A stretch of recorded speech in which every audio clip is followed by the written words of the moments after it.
Some criminals leave behind fingerprints. Some leave behind witnesses. But one man left behind nothing but fear. For over a decade, California lived under the shadow of a faceless predator. He broke into homes in the middle of the night. He studied his victims for days before attacking. He sexually assaulted dozens of women. He murdered innocent couples. And every time, he disappeared without leaving investigators a single clue. Police searched for him for more than 40 years. 40, yeah, you heard it right. What finally brought him down was a single strand of DNA.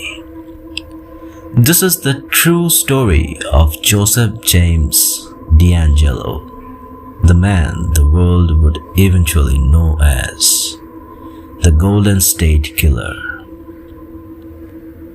The nightmare began in California during the mid-1970s. At first, the crimes seemed unrelated. Small burglaries, missing jewelry, cash disappearing from homes.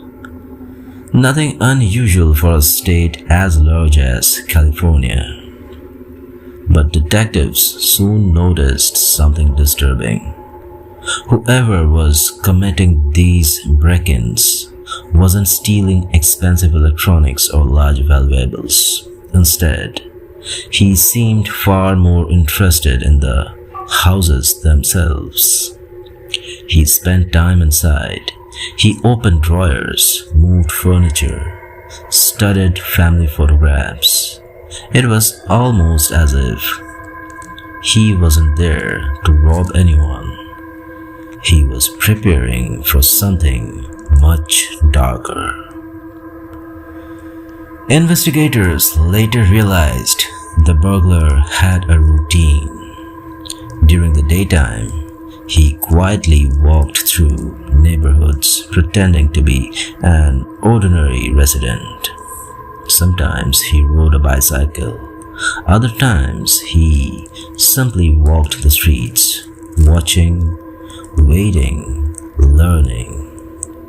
He memorized the victims' schedules. He learned when husbands left for work, when children went to school, which homes were isolated, which windows stayed unlocked. He wasn't choosing victims randomly. Every target was carefully selected. Then, everything changed. The burglaries suddenly stopped, and a new kind of crime began. Late one night, a woman living alone woke to a terrifying sound. Someone was inside her house. Before she could react, a masked intruder appeared in her bedroom. His face was completely hidden beneath a sky mask. He carried both a handgun and a large hunting knife. Without raising his voice, he ordered her not to scream. If she cooperated, she might survive. If she resisted, he promised he would kill her. Terrified, she obeyed. The man assaulted her before quietly disappearing into the darkness. By the time police arrived, there was no sign of him. Then it happened again. Another neighborhood, another woman living alone. The same method, the same mask, the same calm voice, the same terrifying control. Victims describe him as frighteningly organized. He never appeared rushed. He moved through their homes as though he had already memorized every room, because in many cases he actually had. Police began comparing reports. Every victim described nearly identical behavior. The same weapons, the same threats, the same careful planning.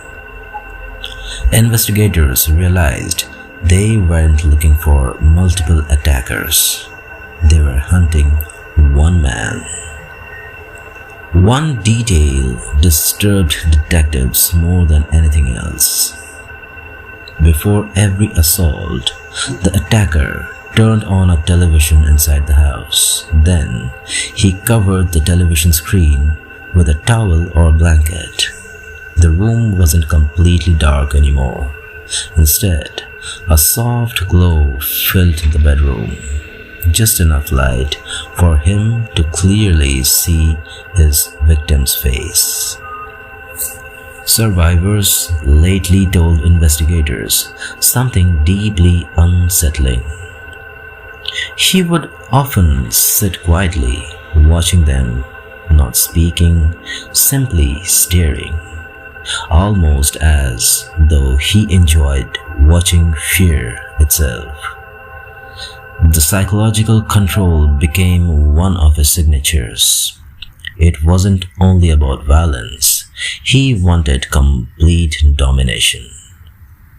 As attacks increased across California, the media finally gave the unknown attacker a name: the East Area Rapist.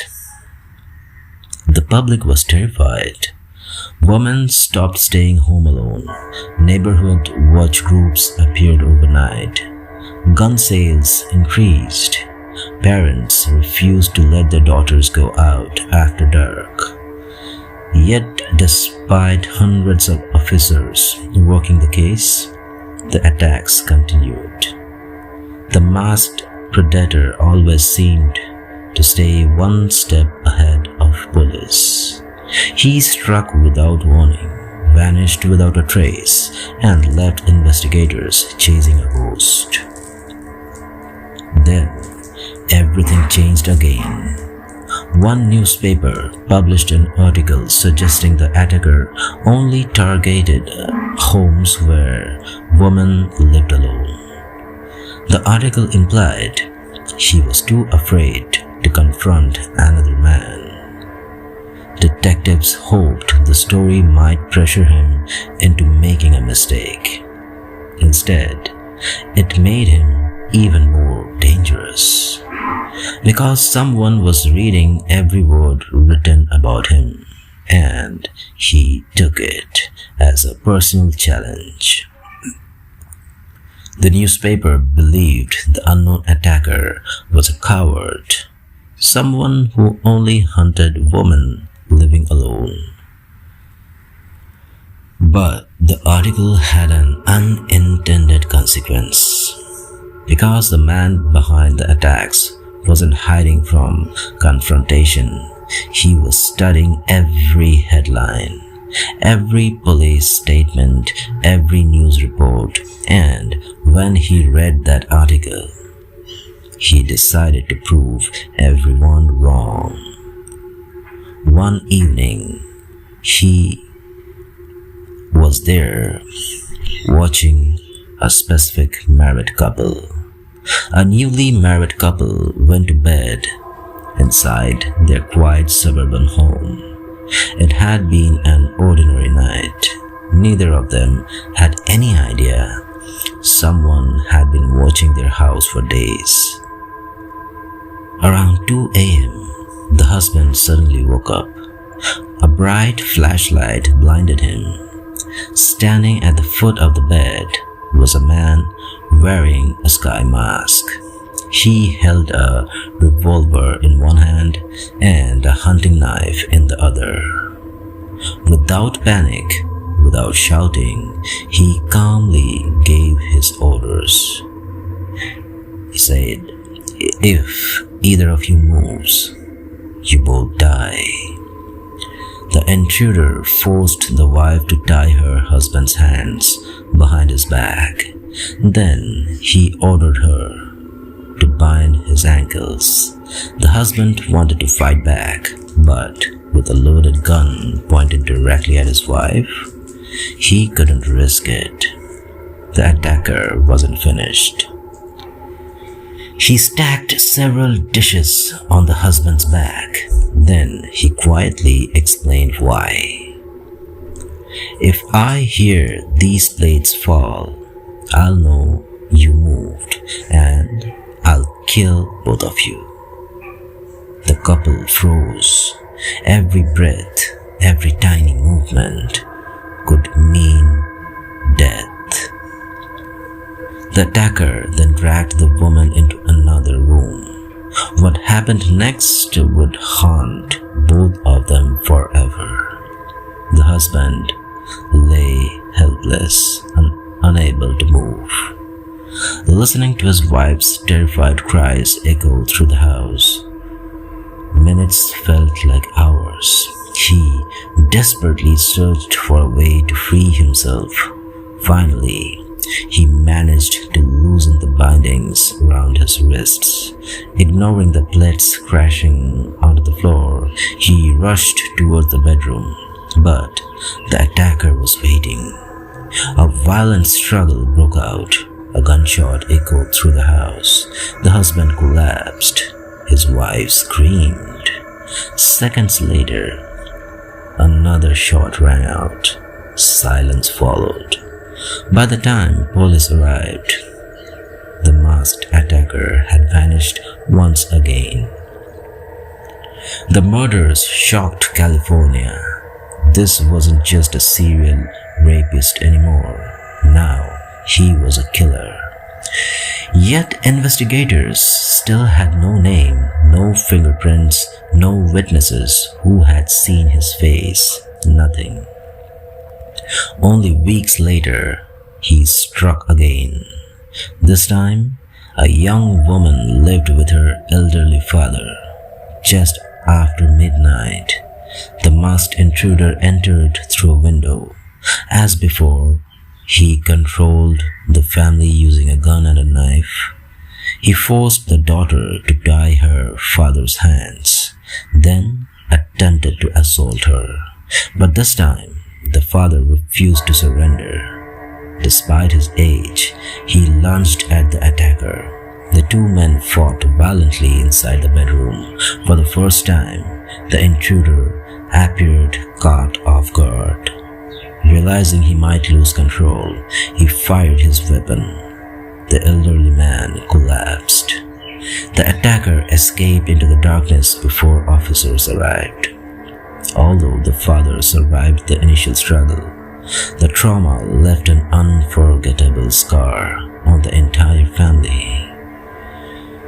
Police noticed something unusual. After this confrontation, the attacks suddenly stopped. Weeks became months, months became years. The East Area rapist had disappeared. Many investigators believed he had moved away. Others feared he had died. Some wondered if he had finally been arrested for another crime under a different name. Nobody knew. By the time the attack stopped, authorities believed he had committed more than 50 sexual assaults across California. He had traumatized countless families, destroyed lives, and disappeared without leaving investigators a single solid lead. The public slowly began to believe the nightmare was finally over. But they were wrong. Because while the rapes had ended, something even more terrifying was about to begin. In another part of California, couples would soon begin turning up dead, and investigators still had no idea they were hunting the very same man. The attacks stopped. No more break-ins, no more rapes, no more murders. Weeks turned into months, months became years. Eventually, California moved on. Many detectives retired. Victims tried to rebuild their lives. The case slowly became one of America's biggest unsolved mysteries. But one detective refused to give up. His name was Paul Holes. For years, the Golden State Killer case became his obsession. Every victim, every crime scene, every police report, every witness statement, he read them all, again and again. Still nothing. No face, no fingerprints, no suspect. As DNA technology improved during the late 1990s and early 20th century, investigators began preserving biological evidence collected decades earlier. Back in the 1970s, they had no idea DNA science would one day become this powerful. Thankfully, crime scene technicians had carefully stored evidence from nearly every attack.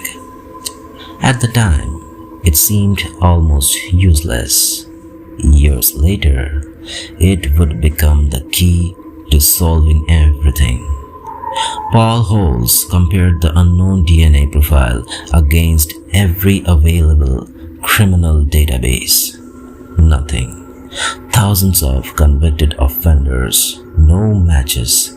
The killer had never been identified.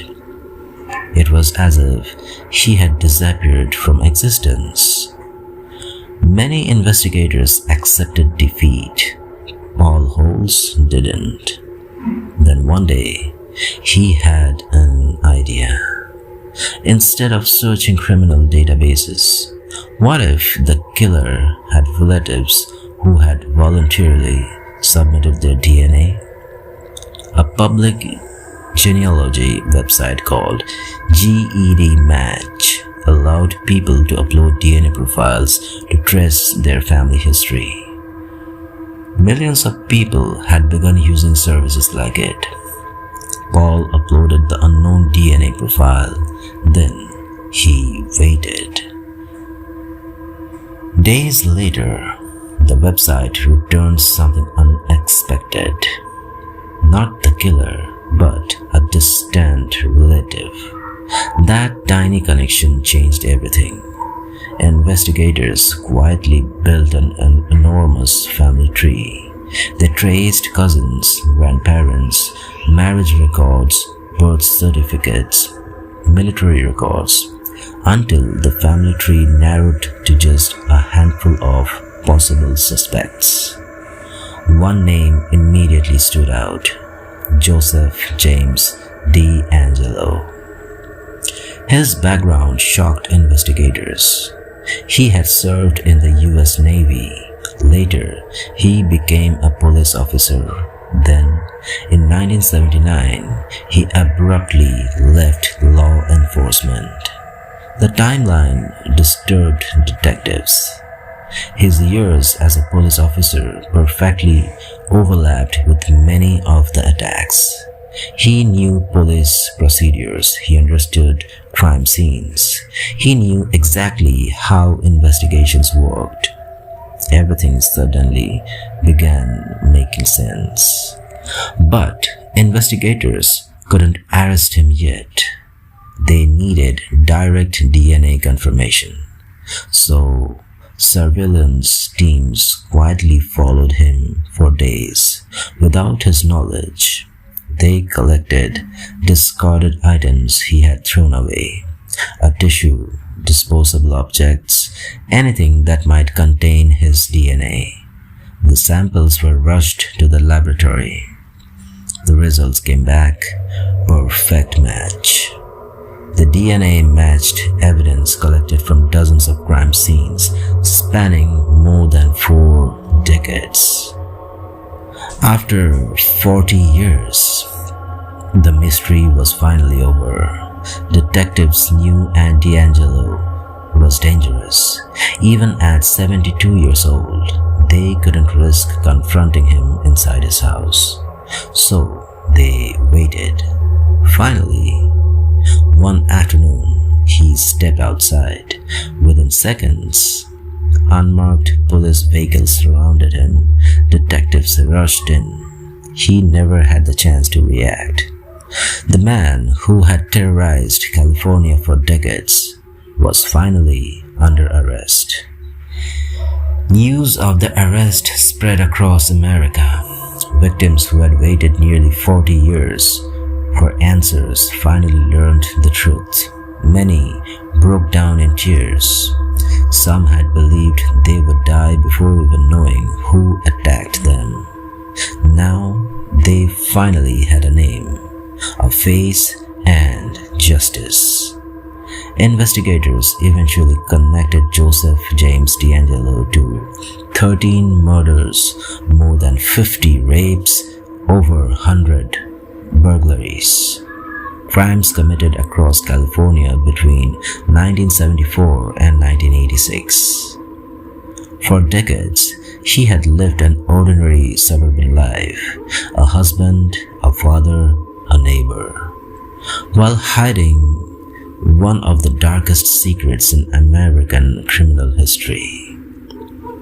The investigation became one of the greatest examples of how modern DNA genealogy transformed criminal investigations. A case once believed impossible to solve was finally cracked because science had caught up with the past. Sometimes justice doesn't arrive quickly. Sometimes it takes 40 years. But eventually, the truth catches up with everyone. So that's all from my end, folks. I hope you enjoyed the story, and if you like the story, please do hit the like button. And for more such real, true horror and crime incidents, do subscribe the channel. Good night.